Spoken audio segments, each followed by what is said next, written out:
Well, thank you guys so much for being here. I'm so glad we could get together for the new year and talk about all the fun things that we have planned for 2019. And I mean, let's just be honest, wine makes every conversation a little bit easier and a little bit better. Well, I just wanted to talk to you.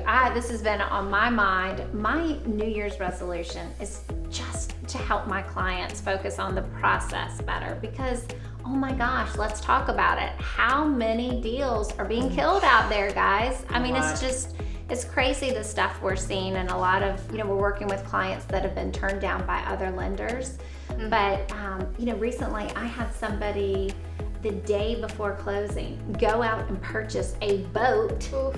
Yeah, they don't realize that we check credit right before closing, even though we're explaining it. So that is my resolution, is just to help them understand that process better. Okay, since you're being honest, I'm gonna be honest. Okay. I think we as a community should kill the resolution. Resolutions, quite honestly, don't have a very good track rate. I mean, statistically. Fly out the window. So what if we band together as our own community and just kill the resolution and focus on the process? I recently heard this fantastic quote by Jared James, and it said, when you focus on the results, you get frustrated, but when you focus on the process, you get results.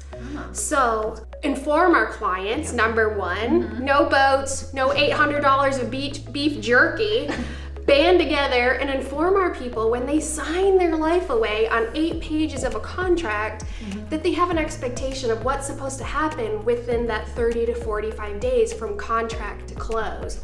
Sure, you have some crazy inspection stories. I do. So I love that you talk about process though, because one of the things that we really try to do in the inspection world is we first off follow the South Carolina standards of practice for home inspections, but we also understand the contract, to understand what the sellers are required to fix. And the last thing you want to do is confuse your client with small things that maybe don't need to be there. Like the other day we heard that there was a wasp nest or wasp nests on the inspection report, and all that did from the feedback we heard was that it just confused the clients and the sellers even on there of what they should be focusing on. And so that's one of the things that we really try to do when we go into a home is look at the key factors. We want people to be aware of what they're purchasing, but then not be lost in the whole process of it, which is very overwhelming at times, and that's where the secret of a community is really good. Ooh, I like that. That's right.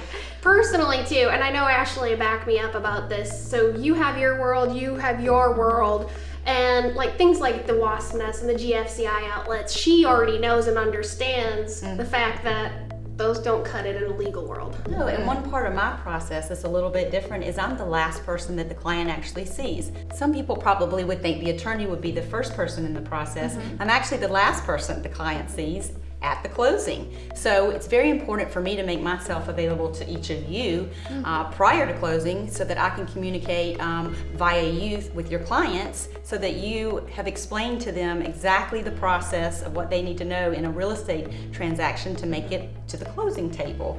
There are so many things that can kill the deal on our end too. There's appraisals, there's earnest money, and I've seen it all. So Amanda, that's one thing that's super important for you as the agent is to make sure whether you have a buyer or a seller that they understand the process. They don't have any questions by the time they get to the closing table. I 100% understand and agree. I want to have clear expectations all the way around about the process. So here on out, let's kill the resolution and start the process to not kill any deals. I love Can we get a it. cheers? Cheers.